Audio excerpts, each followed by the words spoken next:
ఓం నమ శివాయ. అందరికీ నమస్కారం అండి.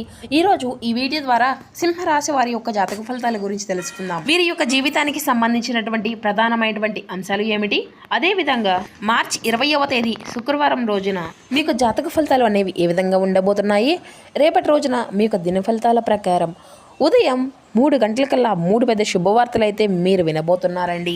మరి అంతేకాకుండా రేపటి రోజున ఒక స్త్రీ వల్ల మీ యొక్క జీవితంలో మీ ఇంట్లో ఈ యొక్క ప్రమాదం అయితే ముంచుకు రాబోతుంది. మరి ఇంతకీ ఆ స్త్రీ ఎవరు, ఎటువంటి ప్రమాదము అనేది దీనివల్ల మీ యొక్క జీవితంలో చోటు చేసుకోబోతుంది, అలాగే మీకు రాబోయేటువంటి ఆ యొక్క 3 శుభవార్తలు ఏమిటి, ఇటువంటి పూర్తి విషయాలన్నీ కూడా ఇప్పుడు ఈ వీడియో ద్వారా వివరంగా తెలుసుకుందామండి.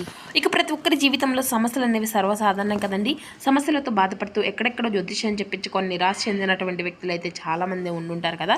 మరి అటువంటి వారి అందరికీ కూడా శ్రీ దుర్గామాత వారి దివ్య ఆశీస్సులతో జ్యోతిష్యం చెప్పబడండి గురువు గారు బాలాజీ రాజు గారు. మనం ఎక్కడున్న ఇటువంటి దూర ప్రాంతాల్లో మన యొక్క గురువుగారిని ఉన్న చోటనే ఉన్నటువంటి ఒక చిన్న ఫోన్ కాల్ ద్వారానే కాంటాక్ట్ అవ్వచ్చండి.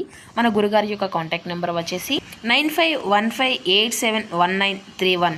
అది మీకు ఏ విధమైనటువంటి సమస్య అయినా కావచ్చు, విత్ ఇన్ 24 అవర్స్ నుండి దానికి తగినటువంటి ఒక మంచి పరిష్కార మార్గాన్ని పూజల రూపంలో కానీ పరిహార రూపంలో కానీ మన యొక్క గురువుగారు అయితే మీకైతే తెలియపరుస్తారండి. గురువుగారు చెప్పినట్లుగా జరుగుతుంది. సమస్య మీద మన యొక్క పరిష్కారం అయితే మన యొక్క గురువుగారు నమ్మకంతో కాల్ చేసి ప్రయత్నించండి. మీకు ఉన్నటువంటి సమస్యల నుండి అయితే ఖచ్చితంగా మీరైతే బయటపడగలుగుతారు. ఇక ముఖ్యంగా వివరాలకు వస్తే కనుక సింహరాశి అనేది రాశిచక్రంలోని 5వ రాశి. మకా నక్షత్రం 1, 2, 3, 4 పాదాలు, పుబ్బా నక్షత్రం 1, 2, 3, 4 పాదాలు, ఉత్తర నక్షత్రం 1వ పాదంలో జన్మించిన వ్యక్తులు ఈ యొక్క సింహరాశి పరిధిలోకి వస్తారు. ఈ యొక్క సింహరాశి వారికి అధిపతి సూర్య భగవానుడు. ఇక ముందుగా వీరిలో ఉండే మంచి గుణాల గురించి అయితే తెలుసుకుందామండి. ఇక ముఖ్యంగా చెప్పాలంటే వీరి యొక్క మనస్తత్వం కానివ్వండి, వ్యక్తిత్వం కానివ్వండి, వీరి యొక్క ఆలోచన విధానం కావండి ఏ విధంగా ఉంటుంది అంటే కనుక ఇక వీరు ఎప్పుడూ కూడాను మంచి మనసు ఉన్నటువంటి వ్యక్తులండి. వీరు చాలా సున్నితమైనటువంటి స్వభావం. కావాలి అంటే ఎవరు కూడా ఒక మాట అన్నా కానీ, లేదంటే వీరి యొక్క మనసు అనేది నొప్పించి ఉన్నటువంటి వ్యక్తులు ఉన్నా కానీ, అదేవిధంగా వీరు ఎప్పటికీ కూడా ఎదుటి వారిని మెచ్చుకునే విధంగానే వీరైతే ఉంటారని చెప్పాలండి. బాధపడే విధంగా అసలు ఎదుటి వారితో మాట్లాడరు. చాలా సౌమ్యంగాను, చాలా మాటకారితనంగా చాలా చక్కగా ఎదుగుతూ ఉంటారన్నమాట. ఇక ఆనందపడే విధంగా, సంతోషపడే విధంగా వీరి యొక్క మాటలు చాకచక్యంగా ఎదుటి వారితో ఆకర్షించుకునే విధంగా ఉంటాయన్నమాట. ఇక వీరు ఏంటంటేనండి, వీరి యొక్క అంటే ఈ యొక్క రాశి వారికి ఎప్పుడూ కూడా ఏ విధంగా ఉంటుంది అంటే ఆనందము, కలలు, విలాసము, ప్రేమ, ఇటువంటికి సంబంధించినటువంటి సౌభాగ్యము మరియు సామాజిక సంబంధాలు, కార్యక్రమాల్లో వ్యవహరిస్తూ ఉంటారండి. ఇక అదేవిధంగా వీరు ఎప్పుడూ కూడా తమ యొక్క మాటలతో ఎదుటి వ్యక్తుల్ని మంత్రముగ్ధులుగా చేసుకునేటువంటి మనస్తత్వం వీరికి మాత్రమే సొంతమని చెప్పాలండి. వీరికి ఉండేటువంటి ఆకర్షణ స్వభావ కారణంగా వీరు ఇతరులకు సులభంగా ఆకర్షించబడతారండి, మెప్పిస్తారు. అదేవిధంగాను తాముగా నచ్చే విధంగా ఎదుటి వారిని నొప్పించగా ఈ యొక్క రాశి వారు ఎప్పుడూ కూడాను వీరి యొక్క జీవితంలో సక్రమంగా వీరి యొక్క ప్రవర్తన అనేది ఉంటుందన్నమాట. ఎప్పుడూ కూడాను అందరూ బాగుండాలి, అందులో మేము ఉండాలి అనేసి ఎప్పుడు కూడా వీరి యొక్క కుటుంబ సభ్యులు అందరూ కూడా సంతోషంగా ఉండాలి అని అనుకుంటూ ఉంటారండి.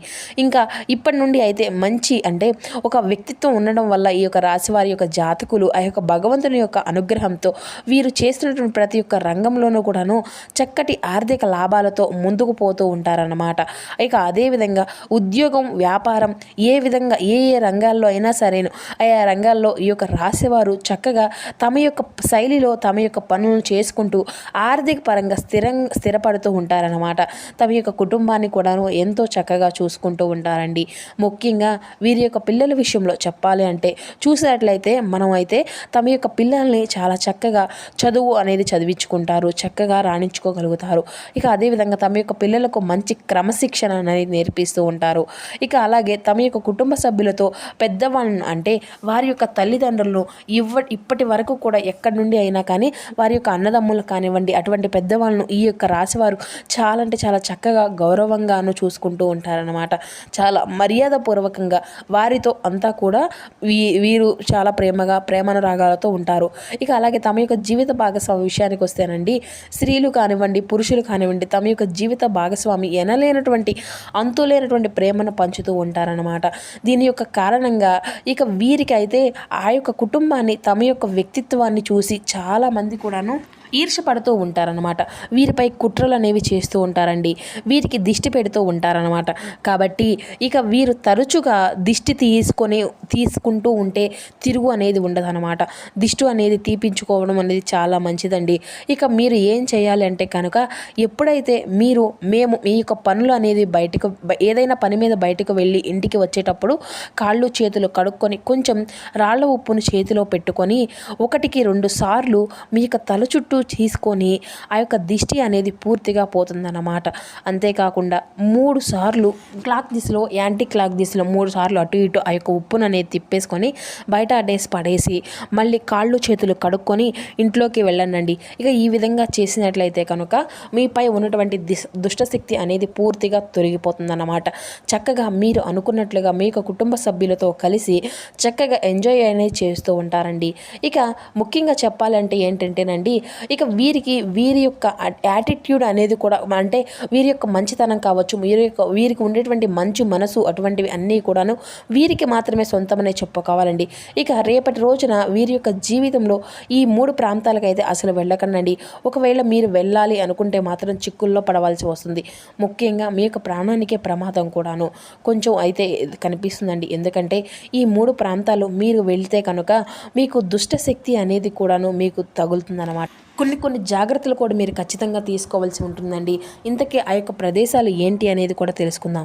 ఆ ప్రాంతాలు ఏంటో కూడా ముఖ్యంగా ఈ యొక్క రాశివారు ఎవరైతే మిమ్మల్ని అవహేళన చేశారో, ఎవరైతే మీ యొక్క మనసును బాధ పెడుతూ, ఎవరైతే మిమ్మల్ని అగౌరవపరుస్తూ ఉన్నటువంటి బంధువులతో ఉండవచ్చు, లేదంటే మీ యొక్క స్నేహితుల్లో ఉండవచ్చు.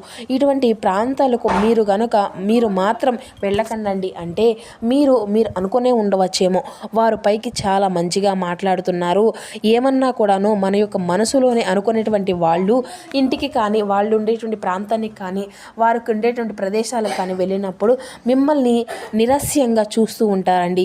దీనికి కారణంగా మీరు ఆ యొక్క ప్రాంతాలకు వెళ్ళి తిరిగి మీ ఇంటికి వచ్చినప్పుడు ఖచ్చితంగా ఆ యొక్క దుష్టశక్తి అనేది మీతో పాటుగా మీ ఇంటికి వచ్చి ఆ యొక్క దుష్టశక్తి అంతా కూడాను మీ ఇంట్లోనే తిష్ట వేసుకుంటుందన్నమాట. దీని కారణంగా మీరైతే మానసికంగా, ఆర్థిక పరంగా, ఆరోగ్యంగా కూడా నష్టపోతారు. కాబట్టి మీరు అయితే ఎవరైతే మిమ్మల్ని అంటే మనల్ని కించపరిచి అవమానపరుస్తున్నారో, అఘోరపరుస్తున్నారో అటువంటి వారి యొక్క ఇంటికి, ఆ యొక్క ప్రదేశాలకైతే అసలు వెళ్ళకండి.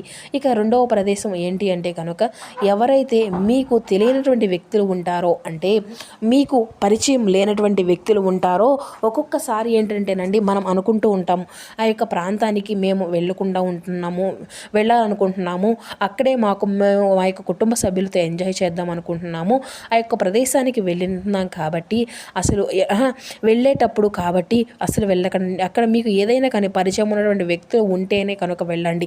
కానీ ఎవరు మీకు పరిచయం లేనటువంటి వ్యక్తులు ఉంటే కనుక అసలు అక్కడికైతే, ఆ యొక్క ప్రదేశాలకైతే, విహారయాత్రలు కానీ, పుణ్యక్షేత్రాలు కానీ అలా అయితే అసలు వెళ్ళకండి. ఎవరో ఒకరిని మీరైతే వెంట తీసుకొని తెలిసినటువంటి వాళ్ళను, లేదంటే తెలుసుకొని మరి ఆ యొక్క వ్యక్తిని ఎవరో కానీ అక్కడ కాబట్టి ఈ తెలియనటువంటి ప్రదేశాలకైతే మీరు రేపటి రోజున అనగా మీ యొక్క జీవితంలో ఈ యొక్క రోజు అనేది చాలా ముఖ్యంగా చెప్పుకోవాలండి. ఇటువంటి ప్రదేశాలకైతే అసలు వెళ్ళకండి. ఇక ఎటువంటి సందేహం కూడా చెప్పడంలో ఎటువంటి సందేహం కూడా లేదండి, సందేహం లేదు. ఇక 3వ ప్రాంతం వచ్చేసి రేపటి రోజున అంటే సాయంత్రం లోపండి ముఖ్యంగా మీరున్నటువంటి ప్రదేశం ఏవైతే ఉంటుందో అది సిటీ కానివ్వండి, లేదంటే ఊరు కానివ్వండి, ఊరు కానివ్వండి, మీ యొక్క సొంత ఊరు కానివ్వండి, అలాగే మీరు సిటీని పిలిచి మీరు మరీను రాష్ట్రం వెనుక వెళ్ళాలని కానీ, ఇతర దేశాలకు వెళ్ళాలని కానీ అసలు వెళ్ళకండి. ఎందుకంటేనో రేపు మీకు చెడు ప్రమాదం అనేది పొంచి ఉంది. కాబట్టి మీరు ఏ మాత్రము కూడా రేపటి రోజున ప్రతికూలమైనటువంటి సమయంగా మీకైతే నడుస్తుంది. కాబట్టి మీకున్నటువంటి ఆ యొక్క ప్రాంతాలను అయితే వదిలేసి మాత్రం, మీ యొక్క రాష్ట్రాన్ని వదిలేసి మాత్రం, మీ యొక్క దేశాన్ని వదిలేసి ఎక్కడికి కూడా వెళ్ళకండి. ఇక తర్వాత మీకు ఒక మంచి రోజుగా కూడా చూసుకొని అయితే పండితులను కూడా కనుక్కొని మీ యొక్క జాతకం తెలుసుకొని కుదిరితే మీ యొక్క జాతకంలో ఏదైనా కానీ దోషాలు అనేవి ఉంటే పూజలు అనేవి చేయించుకొని మీరైతే వెళ్ళాలనుకునే ప్రదేశాలకైతే వెళ్ళనండి. ఇక అప్పుడు మీకు అంతా కూడా మంచి జరుగుతుంది. చూసారు కదండి, రేపటి రోజున మీ యొక్క జీవితంలో జరిగేటువంటి కొన్ని కీలకమైనటువంటి అంశాలను దీని ద్వారా మీరైతే తెలుసుకున్నారనుకుంటున్నాను. ఈ 3 ప్రాంతాలకు వెళ్తే ఏం జరుగుతుంది, ఎటువంటి ప్రమాదం అనేది పొంచి ఉందో పూర్తిగా తెలుసుకున్నారు కదా. మరి ఈ యొక్క రాశివారు మీ యొక్క గ్రహస్థితులను బట్టి మీకు వచ్చేటువంటి సంపద, సౌభాగ్యము, విలాసాలకు కారకుడైనటువంటి లక్ష్మీదేవి యొక్క ధనానికి మరియు ఐశ్వర్యానికి దేవత లక్ష్మీదేవి ఆరాధన అయితే మీరైతే ఎప్పుడూ కూడా చేసుకుంటూ ఉండండి. ఆర్థిక స్థిరత్వం, శ్రేయస్సు మరియు సంపదలతో ఆనందాన్ని ఇవ్వాలనేసి కోరుకుంటూ మనస్ఫూర్తిగా ఆ తల్లిని మీ తరపున మేము కూడా వేడుకుంటూ ఇక సెలవు తీసుకుంటున్నాను ఫ్రెండ్స్. సో చూస్తారు కదండి, ఈ రోజున మీ యొక్క జీవితంలో జరగబోయేటువంటి కొన్ని కీలకమైనటువంటి అంశాలు ఉన్నాయి కాబట్టి మీరైతే ఖచ్చితంగా తగినటువంటి జాగ్రత్తను అయితే తీసుకోవాల్సే ఉంటుందండి. లేదంటే మీరైతే చిన్న చిన్న నష్టాలను కూడా ఎదుర్కోవాల్సి ఉంటుంది. కాబట్టి ఏం చేస్తున్నాము, ఎట్లా వెళ్తున్నాము, ఏటువంటి పరిస్థితులు మనకు ఎదురు కాబోతున్నాయి అనేటువంటి ముఖ్యమైనటువంటి అంశాలను అయితే మీరైతే ఖచ్చితంగా తెలుసుకోండి. తగినటువంటి జాగ్రత్తలు కూడా పాటించండి. Thank you for watching. Please support my channel.